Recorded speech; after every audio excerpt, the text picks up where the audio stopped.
Number 3, don't give any advice to your son-in-law. Don't give him eitzes. You can give him money if you want, you can give him honor, but don't give him any advice.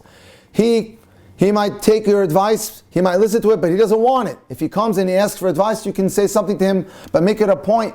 You're not an advisor to your son-in-law. If you want to live happily, let him find someone else to advise him. I'm sure he has his own father, or he has Rabbeim, or he has people that he can go to his Baalei Eitzah, or Mashpiyim. There are people who are capable of advising him. No matter how smart you are, you're not the man to do it. You're not for the job of advising your son-in-law. Once a woman had some argument with her husband, so the mother-in-law came into the picture. She was an educated woman with a college degree, and a teacher too. So she came in and she said to her daughter-in-law, you have to go to a psychologist to analyze you. The daughter-in-law said, why? Have I done anything wrong? There's nothing wrong with me. Here the mother-in-law is telling the daughter-in-law to go be evaluated by a psychologist. She demands you have to go to a psychologist. It's an ultimatum. That's a terrible thing to say to a daughter-in-law. Don't give any ultimatums to your daughter-in-law or to your son-in-law. Don't give anything except money or honor. Here's a case of a father-in-law who lived upstairs. He was a European Rav. Downstairs was his son-in-law and his daughter. And the son-in-law was a yeshiva man who was quite learned. Whenever there was a question in halacha, the wife would say, I'm going to go ask my father. She completely disregarded her husband, who himself was learned, but automatically went to ask what was the halacha to her father. Upstairs, her father was a European rabbi, and whatever he said, she would come down and said, my father said this and my father said that. And after a while, he got very irritated, the husband. It made it seem like he was disrespected by his wife. The father-in-law was bossing his house.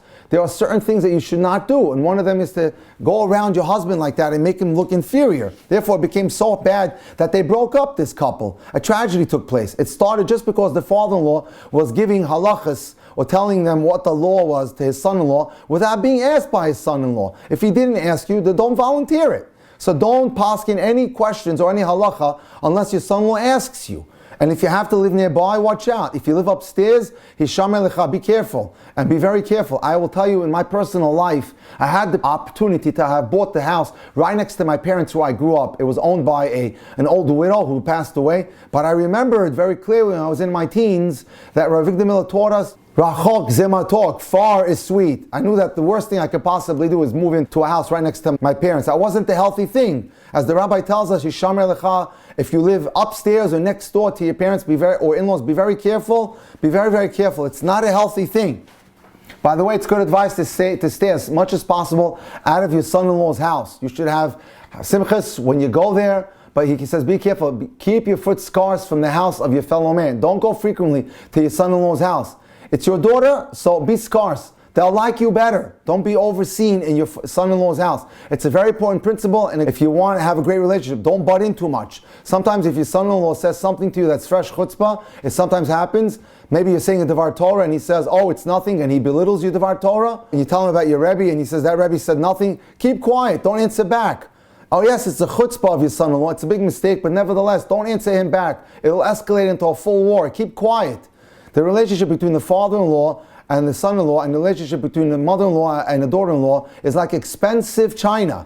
Very expensive and very fragile. If it's broke, if it's dropped, it breaks. You can never re-glue it back the same way. It's very important to keep at it, but it breaks easily. The smallest thing can make a crack between the relationship between a man and his son-in-law or daughter-in-law and a woman and her daughter-in-law or son-in-law. So you have to be careful. Watch what you say. If you have to visit with your wife to your father-in-law's house, sit and smile. The rabbi says, and keep quiet, and keep quiet, and keep quiet. Your father-in-law will say some divrei Torah, maybe some divrei Torah. Wonderful. You may be more learned than he is, and you know that he's not saying the most intellectual things. Nevertheless, the most important ingredient is to keep quiet, smile, listen, bow your head in agreement. The best thing is not to say anything when you're visiting. Daughter-in-laws who visit their mother-in-law, same story. They should keep quiet. Let their mother-in-law say things. Sometimes it's against your principles. Don't say a word. Just smile and keep quiet. Now, what to do in the case when there's dissension? Let's say there's machlokes, argument between the mother-in-law and the father-in-law. Let's say your mother-in-law and father-in-law are in a dissension, in a rift. I was recently involved in a shidduch about 2 months ago where I read a shidduch of a boy to a girl, and the girl's parents were about to break up and split up. So I told my client, the man, or the boy, don't say a word. Imagine like you're not even involved. This is not your business.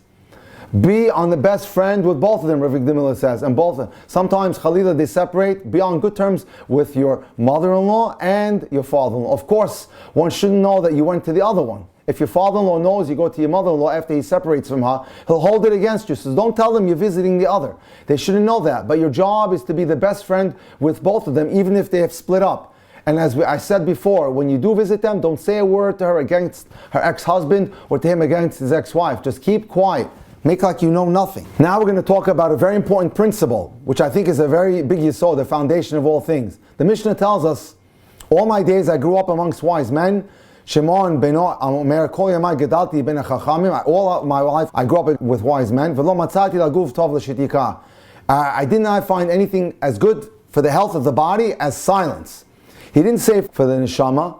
No question it's good for the soul. He said for the health of your body. This is a very important principle. Not only with in-laws, it's important between husbands and wives. For instance, in the morning, when the husband gets up and he's ready to go to the shul, don't talk to him before, the rabbi encourages us. Before breakfast, he's not in a good mood. Don't engage in anything. Don't start pecking his head with all the things that have to get done. Let him go to shul, let him come home, let him have breakfast, and when he feels good, then you could talk to him, because then he's in a much better mood. That's very important as well. Now, suppose something insulting was said to you by your wife or your husband. Now comes one of the most important principles in life. HaKadosh Baruch Hu makes the world hang on nothing. It says, Toleh Aretz Abilima. The world hangs on nothing. What does that mean? It's in fact, that's how it is. But the Gemara is telling us, it hangs on the zechus of certain righteous people. What kind of tzaddik is big enough that on his merit the whole world hangs? It's the person who shuts his mouth at the time of a quarrel and doesn't answer back. It means he keeps his mouth closed. And that's a big merit. When you're insulted and it hurts you and you want to answer immediately, don't. It's so easy to get that tremendous merit that the whole world hangs because of your merit that you don't answer back. Do you know how many lives would be saved if people didn't answer back? Here's a man who answered back. He didn't know. He's a natural man.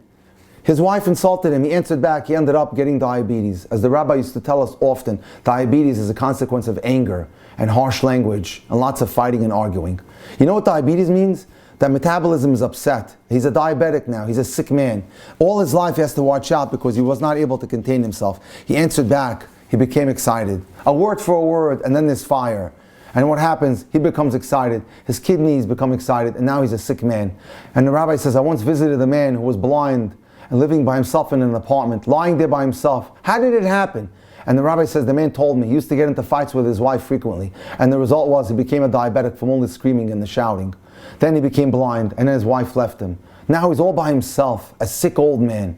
Had he learned beforehand the simple principle, don't answer back. Keep quiet. As the Gemara tells us, fortunate is the man who hears an insult and keeps quiet. 100 evils will pass him by. Even if she says something that's unjust, you can just save yourself a lifetime of suffering. Just keep quiet. And in 1 minute, she'll forget about it. You'll forget about it. She might even say she's sorry after a few minutes. But because you answered back, she answered back. And then back and forth until we have full-scale war.